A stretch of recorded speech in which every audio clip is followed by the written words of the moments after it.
listener, and welcome to the Bilingual Newscast presented by me, Michel Betayene, and Jérémy Romy. Romy, good morning. Bonjour, Michel Betayene, et d'abord le titre de ce journal.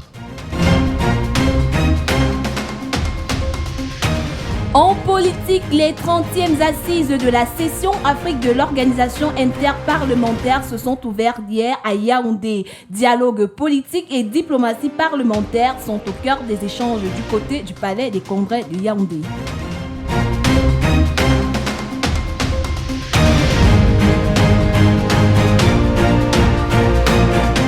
Fecafour has appointed former Intermediate Lions head coach Martin Tungo Pile as interim head trainer of the Indomitable Lions. He will be assisted by David Pago under Dr. Nassis Tenker. The appointment is the major resolution of the Fecafour Emergency Committee meeting held last night. This follows the feud between President Samuel Eto'o and the government-appointed Indomitable Lions.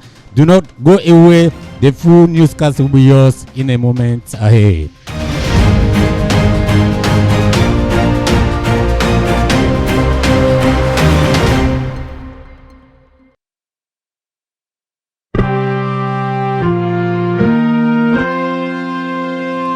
Mesdames, Messieurs, une fois de plus, bonjour. Vous l'avez suivi en titre, les 30e assises de la session Afrique de l'organisation interparlementaire s'est ouverte ce 28 mai 2024 au Palais des Congrès du Yaoundé. La cérémonie a été présidée par l'honorable Kavaye Djibril en collaboration avec le premier vice-président du Sénat, l'honorable Aboubakari Abdoulaye. Au cours des travaux qui s'achèvent aujourd'hui, les deux chambres du Parlement ainsi que les différentes délégations venues d'une trentaine de pays discuteront autour de deux thèmes, à savoir le recours au dialogue politique et le fonctionnement des institutions étatiques et la diplomatie parlementaire, quelle utilité en Afrique francophone. Après ces 2 jours de travaux, le président de l'Assemblée nationale offrira à 19h une soirée de gala à l'hôtel Montfébé de Yaoundé. Troisième congrès africain numérique ferroviaire s'est ouvert ce 28 mai 2024 à Yaoundé. Placé sous le haut patronage du chef de l'État, son Excellence Paul Biya, la cérémonie d'ouverture a été présidée par le Premier ministre chef du gouvernement Joseph Diongouté. Ce troisième congrès africain du numérique ferroviaire a pour objectif de s'attarder sur l'impact du digital, sur l'amélioration des services de chemin de fer, sur les volets sécurité, maintenance, formation et de surveillance. Cette rencontre qui réunit près de 150 participants membres de l'Union internationale des chemins de fer et les principaux acteurs du secteur ferroviaire africain s'achève demain 30 mai 2024. Et puis en économie, la toute première édition du Forum africain de l'économie sociale et solidaire FORAS a débuté ce 28 mai et s'achève demain 30 mai 2024 au Palais des Congrès de Yaoundé. Cet acte 1 se célébrera sous le thème « Les modèles africains d'économie sociale vers la co-construction d'une économie humaine mondiale entrée dans les territoires ». Toujours en économie, la 2e édition de l'Economy Business Summit se déroulera le 6 juin prochain à l'hôtel Hilton de Yaoundé. Ce grand événement du monde économie, de la finance, de l'entrepreneuriat et du business est organisé par l'Economy Media Group. The 30th African Regional Assembly meeting of La Francophonie is underway in Yaoundé. The meeting opened yesterday, May 28, 2024 at the Yaoundé Conference Center under the chairmanship of the Right Honorable Speaker of the National Assembly, Kavaye Djibril. Attendees at this opening were the President of APF, Mr. Francis Drone, Prime Minister Chief Dr. Joseph Diongouté, some speakers of members of countries of APF Africa, heads of diplomatic missions to Cameroon, senators and members of parliamentary.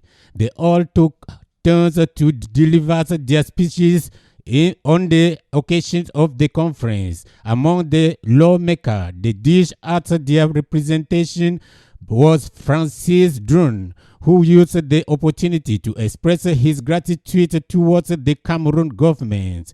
Deliberation of this 30th African Regional APF Assembly will focus on two themes, notably rescue to political dialogue and the functioning of state institutions, and parliamentary diplomacy. What use is it for French-speaking Africa?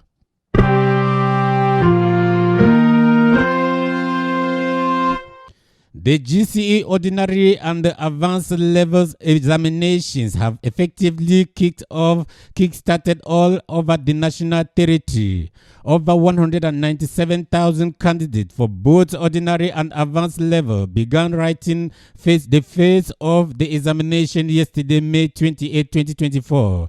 They went through a series of security checks before entering their various examination centers. Focus, concentration, and serenity could be seen on the faces of the candidates as they began with economic paper 1 and at both levels at the government bilingual high school Esosa and Bankomo. The examinations began in a serious atmosphere as security agents and the representatives from the Ministry of Secondary Education were on spot to ensure the security of both students and staff. The examinations continued today with few absences recorded. Meanwhile, as the examination started hitch-free in other regions, report says the student and the police officer were shot in Bamenda. The attack was carried out at the government high school Elak in Uku division of the Northwest region, as you hear in the following report. The Ambazonia militia launched the attack on the Manchok neighborhood in Ulu Bui division, resulting in the death of a student and injuries to others. According to the senior divisional officer of Bui, the deceased has been identified as Jise Bertrand Chong, a student at Government High School, Elak Uku. Another victim, identified as Mbiga Ernest, sustains head injuries and is currently receiving medical treatment.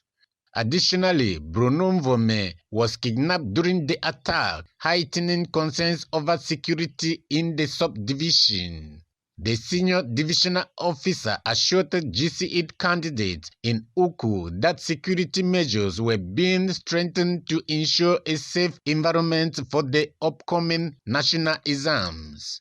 The attacks underscore the challenges faced by civilians in the Bui division amidst the ongoing conflict, highlighting the need for sustained efforts to address security concerns and promote stability during these end-of-year examinations. As if that was not enough, Amarachi Favor, you say another attack on students occurred at the St. Frederick Comprehensive High School in Mancon. It is no secret saying that the city of Bamenda and other parts of Cameroon's English-speaking regions have been challenged with several attacks amid the ongoing armed conflict that began in 2017. Due to this, separatists have been opposing school resumption in these areas, targeting students and teachers and opposing public examinations like GCE. However, yesterday, which marks the start of the General Certificate Examination GCE, happened to be a bad day at the St. Frederick Comprehensive High School, Mancon, a private school in Bamenda. This was following an attack by alleged separatist fighters in an attempt to disrupt the examination session, which led to the gunning of a student and law enforcement officer on their legs. This was during a crossfire between the security forces and the attackers. Meantime, it is worth mentioning that the examinations are taking place under strict security, with several examination centers that have been merged into bigger centers for better security. At press time, local authorities have launched investigations to track the attackers and ensure the continued safety and security of students and staff throughout the examination period. Whereas the injured persons are receiving treatment at the Bamenda Regional Hospital.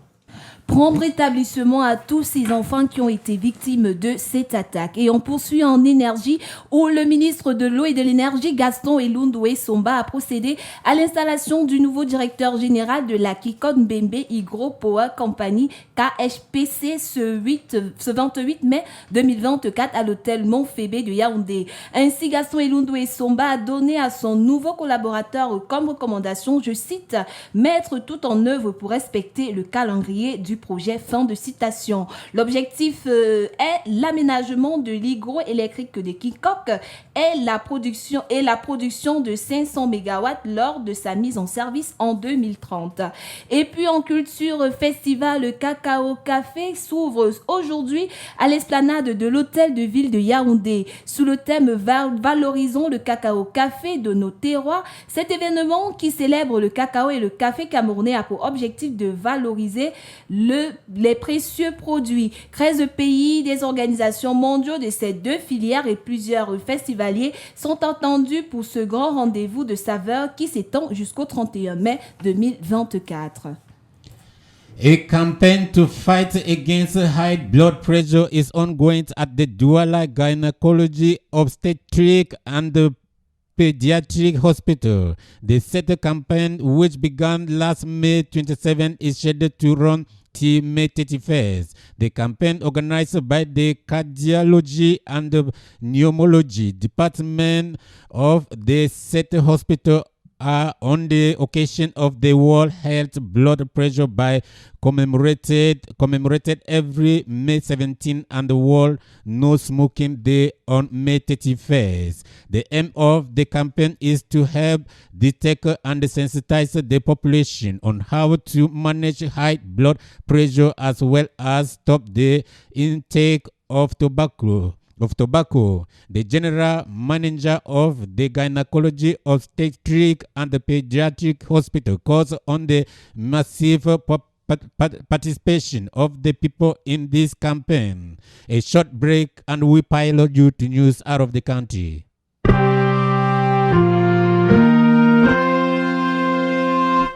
12h passées de 13 minutes, mesdames, messieurs, vous êtes sur iCity et vous écoutez le journal bilingue. Nous accueillons à présent Hilary Zogo pour la page étrangère. Hilary, bonjour. Bonjour Michel. Les relations entre la Guinée équatoriale et la Chine se renforcent, dites-vous.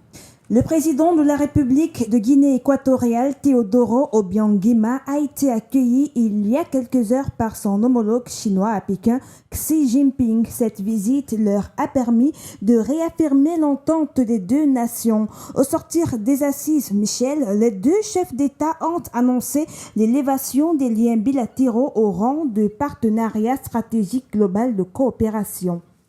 Et puis en Afrique du Sud, c'est le grand jour, les citoyens sont aux urnes. Effectivement, ils sont environ 28 millions de Sud-Africains appelés aux urnes pour élire les 400 députés nationaux. Ces derniers qui siégeront à l'Assemblée nationale et à leur tour désigneront le prochain président de la République. L'élection, rappelons-le, a commencé lundi dernier avec les votes anticipés réservés aux personnes à mobilité réduite. Et enfin, nous allons du côté de l'Égypte où le pays annonce une conférence internationale sur la crise soudanaise. Le pays d'Afrique du Nord entend mettre sa main à la pâte dans la recherche d'une paix durable et globale au Soudan. Il abritera ainsi en juin prochain une conférence internationale qui réunira toutes les forces politiques civiles soudanaises. La conférence s'inscrira donc dans le cadre de la volonté égyptienne de déployer tous les efforts possibles pour aider son voisin à surmonter la crise qu'elle vit depuis 2023. Hilary, merci pour ces informations.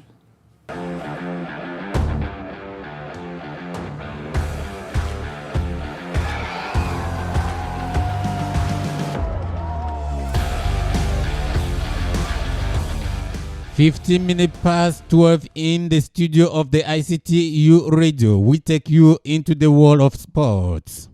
The Cameroon Football Federation, under the leadership of Samuel Eto'o, has ended its existing relationship with the Cameroon's national head coach, Marc Brice, by sacking him. The end of the partnership was announced yesterday in a release signed by the Football Governing Body Secretary General Blaise Njuna. This came few hours after the meeting held at the Fecafoot headquarters between Fecafoot and McBreeze, which ended in a disagreement. In the release, Martin Tongo Pile has been appointed the interim coach of the Indomitable Lions. He will be assisted by David Pago, while Idris Carlos Kamini is the goalkeeper coach.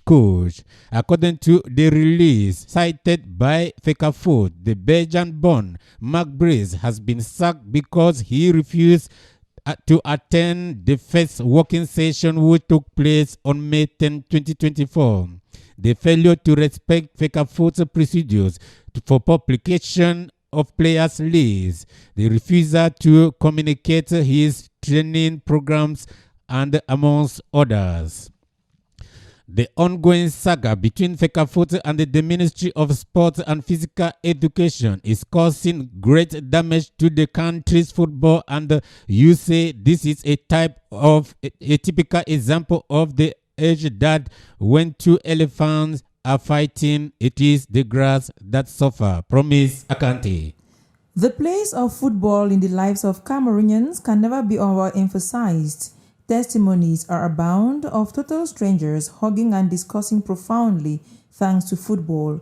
The experience in the stadium, in a drinking spot, or even private homes is practically the same. Cameroonians have a particular bond with football, especially with their men's national football team. Every victory brings euphoria and passionate ecstasy. And yes, the same passion is carried over when all is not well with the team. From losing matches, internal squabbles amongst players, to power tussle at the level of leadership, citizens are truly passionate with every debate and discussion. The ongoing tussle between Fecafoot and the Ministry of Sport and Physical Education, which of course is not new to football observers in the country, is a slap to the face of citizens. How can full grown-up men openly quarrel, exchange demeaning words, and give a deaf ear to all the calls to decency? Each time this debasing scenario comes up, the national football team either drops on the FIFA classification table, gets suspended from FIFA activities, or see a normalization committee set up. And while all of this is going on, the beautiful game is left an orphan. The only cry Cameroonians have now is that the two preparatory games ahead of the World Cup should not be cancelled, and the country will have a reason again to jubilate. Those in charge should check their superscale egos, scare away or bury their pride, wash away egocentrism, and consider the common good of football in Cameroon. It is never too late to fix it. Thank you, Promise Akante. The 2024 FENAZO Games taking place in Garoua in the far north region of the country continue to unfold with participants grabbing more medals. As of now, the University of Douala is leading with 4 gold, 2 silver and 1 bronze. University of Boya is 6th with 1 silver and 1 bronze, and the University of Bamenda is 7th with 1 silver. Meanwhile, the quarterfinals matches will be played today with the following games to be on stage. In the female category, the University of Douala will face the University of Ngandere, the University of Boya to take on the University of Yaoundé 2, while the University of Yaoundé 1 will face the University of Maroua, the University Institute of Gulf Guinea versus the University of Bamenda. While in the male category, the University of Garoua will face Subtig, while Ustig against the University of Douala and the University of Bétoua versus the University of Maroua. En sport, le ministre des Sports et de l'Éducation physique préside le mercredi 29 mai 2024 à partir de 14h dans la salle de conférence du ministère des Sports et de l'Éducation physique une importante réunion préparatoire aux 2 rencontres internationales qui opposeront les Lions indomptables aux sélections nationales du Cap-Vert et de l'Angola respectivement le 8 et le 11 juin 2024 à Yaoundé et à Luanda. Comme cela est de tradition, cette réunion à laquelle sont conviés la Fédération camerounaise de football et les administrations partenaires habituellement impliquées aura pour objectif aura pour objet le point des préparatifs au plan technique, sportif, logistique, administratif et consulaire relatif à l'organisation des 2 rencontres substitutionnées signées le ministre des Sports et de l'Éducation physique Narcisse Mwele Kambi. Et puis on continue en sport, cette fois-ci avec la 24e édition des Jeux universitaires qui se poursuivent de côté de Garoua. Ainsi, au terme de la journée du 28 mai, voici les résultats du top 10 des universités. L'université de Yaoundé occupe la première place avec 15 médailles en or, 7 en argent et 7 en argent et 5 en bronze. L'Institut universitaire du Golfe de Guinée en deuxième position avec 7 médailles en or, 3 en argent et 6 en bronze. L'Université de Yaoundé 1, troisième avec 6 médailles en or, 6 en argent et 8 en bronze. L'Institut universitaire Siantou, 5 médailles en or, 4 en argent et 4 en bronze. L'Université de Tian occupe la 6e place avec 4 médailles en or, 4 médailles en argent et 7 médailles en bronze. L'Université des Bolovaï occupe la 7e place avec 3 médailles en or, 3 médailles en argent et 2 médailles en bronze. Dans l'Université de Douala occupe la 8e place avec 3 médailles en argent, 0 médaille avec 3 médailles en or, 0 médaille en argent et 12 médailles en bronze. L'Université de Boya occupe la 9e place avec 2 médailles en or, 3 en argent et 5 en bronze. Et l'Institut universitaire de la Côte occupe la 10e place avec 1 médaille en or, 4 médailles en argent et 5 médailles en bronze.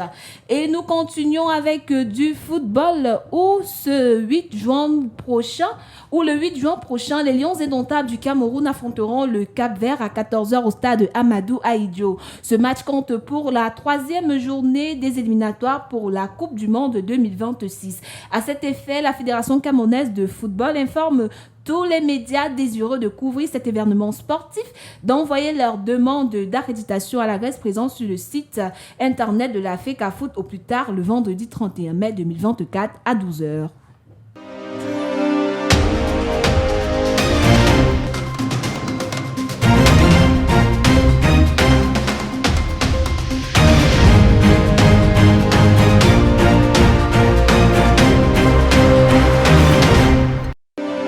Mesdames, Messieurs, nous allons vers la fin de ce journal. D'abord, le rappel des titres. En politique, les 30e assises de la session Afrique de l'organisation interparlementaire se sont ouvertes hier à Yaoundé. Dialogue politique et diplomatie parlementaire sont au cœur des échanges du côté du palais de Congrès. In our sports page in the news, we told you that FECAFOOT has appointed former Intermediate Lions head coach Martin Tungo Pile as interim head trainer of the Indomitable Lions. He will be assisted by David Pago and Dr. Nassis Tenker. The appointment is the major resolution of the FECAFOOT Emergency Committee meeting that was held last night.